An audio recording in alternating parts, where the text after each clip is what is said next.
p.m. And I should have pulled a copy of the agenda before I called the meeting to order. Have we been able to identify everybody that's logged in, Karen? Yes. The only board member we're missing is Danita. Okay, and Phil, of course, isn't here. Right. Yes, right. Okay, so let's move on to the approval of the March 19, 2026 minutes. Did everybody have the opportunity to review those minutes? If there's no objection, I'd ask for someone to make a motion to approve those minutes. I'll make the motion. And do I have a second? Second. All those in favor? Aye. Aye. Anyone opposed, please just identify yourself for me. With none opposed, it looks like that motion carries. So I will turn to Amanda so she can give us an update on the certificates of coverage. Staff request approval of 16 certificates of coverage, which are listed in your packet. If we could get approval of those, that'd be great. Is there a motion to approve? I'll make the motion. Thank you. And a second? I'll second. Thank you. All those in favor say aye. Aye. Aye. Is there anyone opposed?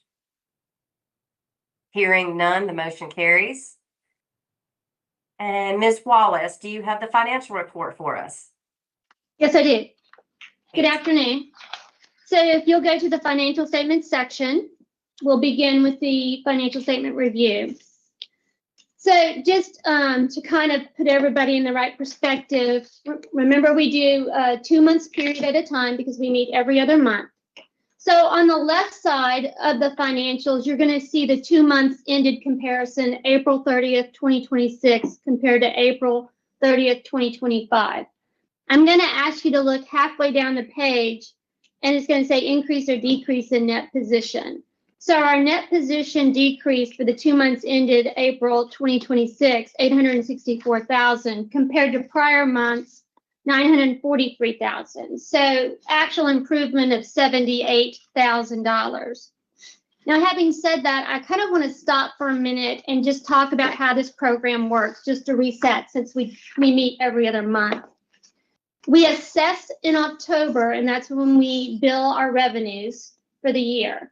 So we recognize revenue in October, and then the rest of the months, we kind of are monitoring our expenses. And so when you think about it, that's how come our 2 months ended. We're just looking and monitoring the expenses and looking at how they're doing. So having said that, let's go in and look. So again, our tort claims for the current 2 months was $708,000, pretty comparable to prior month of $757,000. So our costs have improved by $48,000. Our legal expenses were $183,000 for the 2 months current, compared to prior months of $189,000. So very consistent with our legal expenses. And then we go to our administrative expenses, and our administrative expenses were $146,000 for the April of 2026 compared to $154,000 same time last year. So again, our costs have gone down by about $7,000. So when you look at our other revenue, we've got 2 streams of revenue other than our assessments that's annually. So monthly, we earn interest on our equity in the investment in the internal investment pool. So that's interest income. We earn $53,000 compared to prior month of $41,000. So we've increased by $11,000 in that earnings. And then our second earnings is on our investment, which is Trinity Capital Investors earnings, and that's $121,000 for the 2 months compared to $114,000. So those earnings have gone up by $7,000. So as you can see, compared to the 2 months, our costs have gone down and our income have gone up, which attributed to our positive improvement over last year. Now, having said that, I'm going to ask you to turn your attention now to the right side of the page, which is our year-to-date information. Again, that's year-to-date through April 30th, 2026 compared to 2025. So our assessments now, when you look at it, our assessments are, well, let's go down to an increase or decrease in net position first. So halfway down, I'm looking at 659,000 compared to 607,000. So again, we've had an improvement overall of 51,000 for year to date. How did we get there? Now let's look at assessments. Our assessments are 4.7 compared to 4.6 last year, so a positive increase in our assessments of 95,000. Our tort claims were about 3.2, 148,000 compared to 3,340,000. So our claims have gone down slightly by 92,000. Our legal expenses are 825,000 compared to 635,000. So our legal expenses have gone up by 189,000 compared to same time last year. However, I'm going to remind everybody that last time we met and we discussed, we did put in place in October asking for the attorneys now to kind of bill on a more frequent basis. And so we think legal expenses are now catching up. So every 90 days is when we're supposed to be getting billing. The administrative costs are 674,000 compared to 655,000. So administrative costs pretty consistent, only increased by 18,000 for the year to date. Our revenue streams, our interest income on our equity pool, again, we've earned 242,000 compared to 217,000. So we have an increase of 25,000 there. And our investment earnings is 459,000 on our Trinity Capital. Compared to 416,000. So on the investment earnings income, it's gone up by 43,000. So again, that's positive results. And really, when you kind of look at year to date, what that's allowing us to do is monitoring our expenses against our assessments. If you go down near the bottom of the page, we're going to turn our attention to the balance sheet. We have cash and cash equivalents of about 8,752,000. Our investments with Trinity is about 14 million, and then we have outstanding receivables of 190,000. So our total assets are 22.9 million. Our liabilities, we have just some accounts payable of 1,000, and then our claims payable, which includes our reserve, is 8.6 million. So we have about 8.7 of total liabilities, which leaves us a net position of 14,276,000. I'm going to stop there and see if there's any questions before I go into the claims data. Okay, with that, I'm going to ask you to turn to the next page. Here's where we started capturing some of our claims data. Now, there's a lot going on, but I'm going to kind of walk us through this one at a time here. So again, if you go on the left side of the page, that's our 2 months ended. This top part where it starts off as number of open claims beginning of period, so that's where we left off in February. We had 2,644 open claims. New claims during the 2 months period is 104. Closed claims is 117. So we have 2,631 claims outstanding as of the end of the period. You can see that comparison to prior year. So really, we've gone down in our open claims by 15. If you go to the next section, closed claim data, what we were looking at is we noticed that when you look at 117 closed claims, of which 60 were closed with no cost and 57 had cost attributed to them. So the percentage of claims that were closed during the 2 months is about 51.3 at no cost. If you go over to the right side now, the page year to date, what are we looking at? So year to date, we're starting at 2,670 claims outstanding. Year to date for the 10 months, we've had 620 new claims. We've closed 659 claims. Again, our open claims are 2,631. As you go down to that next section, the closed claims, we have 420 claims that were closed with no cost and then 239 claims that were closed with costs. So you're looking at a year-to-date trend of about 63.7% claims closed with no cost. If you go now to the end of the page, you'll see our reserve. What we wanted to give the board was, what does our reserve look like and what's the claim entry by year? And we did want to carve out our water claims that are there. So when you kind of look at the total claims, we're off by 2, and that's just the timing between the two reports that we're using, and we're still looking into that. but 2 claims is not very much compared to the open claims we just talked about, 2,631, of which 2,299 are water claims. So what do we really have outside of the water claims? We have 330 claims outside of the water claims. Our total reserves right now are sitting at $8,565,505 as of April 30th, 2026. Are there any questions? Anything to?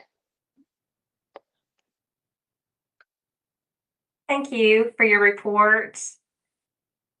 Can we move on? Mr. Wilson, do you have an investment report from Trinity? I do have a brief report for you. If you look in your packet, there's a Thank you. two-page synopsis. Before I talk about any numbers, I'll just kind of catch you up real briefly on what's going on in the bond market. And all eyes are on the Fed and inflation.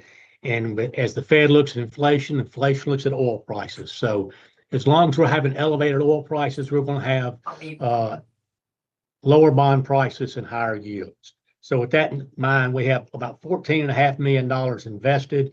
The current internal rate of return we've made on fiscal year 26 is 3.4. You can anticipate we'll grow that to just under 375 for the fiscal year. The book yield on the portfolio right now is just under 370. We have made just $479,000. We interpolate that out on a linear basis to make a little over $500,000 for the fiscal year. As we were talking about inflation and how that erodes our bond prices, I will tell you, since we were last together, the bond portfolio has made $165,000, but we have lost $52,000 in market value as oil prices and inflation have eaten away at the value of our portfolio.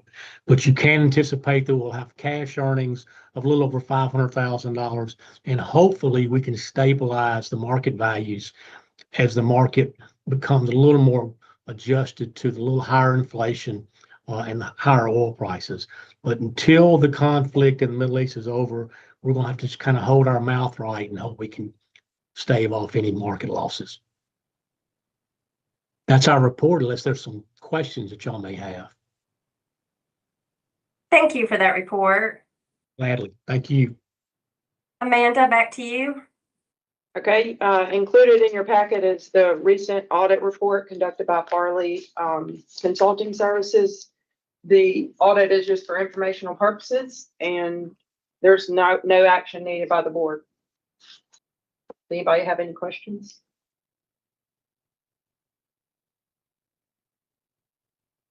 Okay. Well, there's no questions for Amanda on that report. We'll turn next to the next agenda item, which is, it looks like a discussion about increasing attorneys' rates for our tort claims cases. I see that Patrick has provided us with rates that were old, and I think the current rates, which are provided right now at $170 for attorneys, $200 for med mal, and $75 per hour for paralegals. Is there discussion about raising those rates?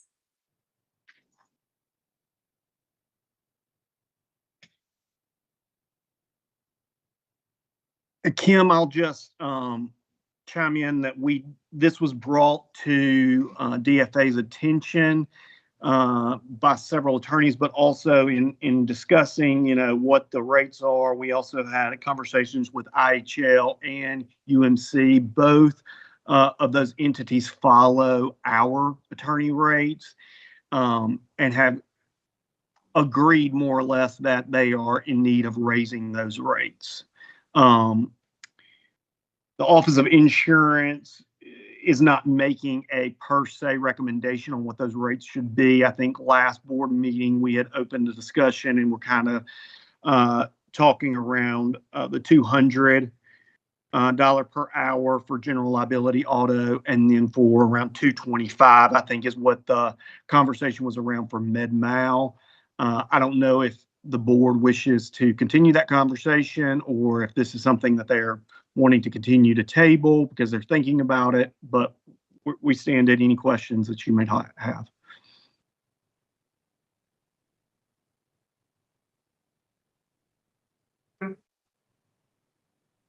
there's no conversation and certainly no motion, we really can't move this forward. So I'm assuming, given the lack of response, that maybe people are still doing a little looking around on their own. I know Brad's in the room with you guys, but I know he was looking at comparable rates for Transportation Commission, Department of Transportation, because they haven't raised rates in a while either. So maybe people are still just kind of getting comfortable with the idea. I do know it's taken me a few minutes, and I think, Patrick, we've exchanged emails before. I do think I have some heartburn, and maybe I'm just old, about flat attorney rates, that partners and associates. I definitely think partners deserve increases, and the higher associates, senior associates, deserve a little bit more money. I have a real hard time paying associates an hourly rate higher than 170. I mean, for at least the first couple of years, I just, I guess I'm having a hard time wrapping my head around it too. And I think that is a board's decision. I don't know that historically there has been that sort of separation between partner and associate rates. But if the board wishes to create that type of bifurcation in the payment system, I think that, again, that is for the board to make that recommendation, and we can move forward. All right, going once, twice. Hearing no motion, we will move on to new business, which it looks like we'll need to go into an executive session to discuss 2 cases. If I could have someone make a motion to close, please. So moved. Thank you. All those in favor? Aye. Anybody opposed? Hearing none, I'd ask for a motion to enter into an executive session for the purposes of for discussing pending litigation. Can I have a motion? So moved. Thank you. And a second? Second. All those in favor? Aye. Any opposed? Hearing none, we are now entered into an executive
open meeting. So anybody else that wanted to join is welcome to come back, but if not, and seeing no one else, I guess there's no need to really make the announcement. However, I was gonna say during the executive session, the board approved the settlement of 3 pending matters. Yeah, Kim, and I just would like to give a report to the board, if that's appropriate at this time. Sure. We have a matter that was recently a case that went before the Court of Appeals in which the Torts Board lost the matter. It is Charles Carter versus the state of Mississippi. It was a Lauderdale County Circuit Court action. And essentially, we are seeking approval to be able to appeal the Court of Appeals ruling. The attorney believes that the case reaches the Rule 17 of appellate procedure in that it was a case in which the Court of Appeals has rendered a decision which is in conflict with the prior decision, with a prior decision of the Court of Appeals, which is obviously one of the allowable reasons to appeal. This matter is related to a auto accident where a tree fell from state-owned property, from unclaimed tax property that is overseen by the Secretary of State's office. The Court of Appeals ruled that the state was responsible and awarded the entire cap of $500,000. It creates a new standard for the state to maintain all of those unclaimed property pieces of property across the state, but it is unclear whose responsibility that is, whether it be the Secretary of State or the Mississippi Department of Transportation. This matter has been approved by the Attorney General's office to appeal. And just for us to throw in, of course, Patrick, as I've mentioned to you by my email, our office had a conference call about this matter on Tuesday. And before a writ of cert may be pursued to the Supreme Court, a motion for rehearing needs to be filed. It's my understanding from Amanda that counsel representing the board or the state in this matter has already sought an extension of time to file that motion for rehearing. We're hoping that that motion is successful, but the board will have a second bite at the apple to get another status update between the motion for rehearing and filing a petition for writ of cert for us to bring everybody up to speed on this matter. That's correct, Kim. Stephen Slade is the attorney, and he has filed a motion for additional time. And it was a very close vote to follow up on what Patrick said. One more judge, and I think that decision would have been differently. So we really are hoping the rehearing might be successful. So you're not looking for any, do you want the board to bless the pursuit of the filing for the motion for rehearing? I'm not sure it requires or a motion, or if it's just an update. Okay, well, we'll leave it an update then. So anybody have any any questions for Patrick?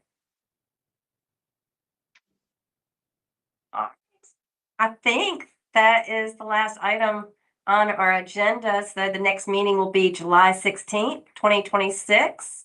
I will take a motion to adjourn. So moved. Thank you. Second? Second. I'll second. Thank you, everyone. All right. Thank you. Have a good Thank day. y'all. I'm Thanks. assuming the vote is unanimous, Karen. So thank you all. Thank you. Bye. That's